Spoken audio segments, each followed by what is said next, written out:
நண்பர்களே வணக்கம்.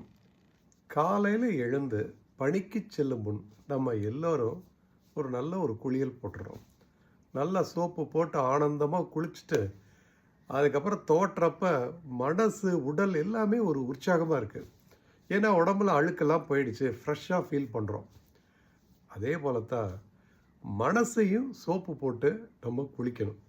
அது எப்படின்னா, மனசுலேயும் ஏகப்பட்ட அழுக்குகள் இப்படி சேர்ந்துக்கிட்டே தானே இருக்குது.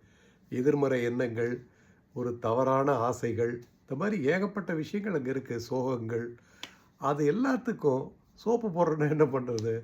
ஒரு நல்ல மனதை மேம்படுத்தும் ஏதாவது ஒரு நூல் காலையில் ஒரு ஒரு 10 நிமிஷமாவது ஊன்றி படிக்கணும். படித்தோம்னாலே மனசு அதை ஒன்றும். முடிஞ்சால் ஏதாவது நமது கருத்துக்களை ஒரு நோட் புக்கில் எழுதணும். அப்போ என்ன ஆகுன்னா, அந்த மனம் ஒரு செம்மையுறும், மகிழ்ச்சியில் துள்ளும். புறத்தூய்மை மட்டும் போகதாது, அகத்தூய்மைக்கு நம்ம எவ்ரிடே ஆவண செய்யணும். நன்றி.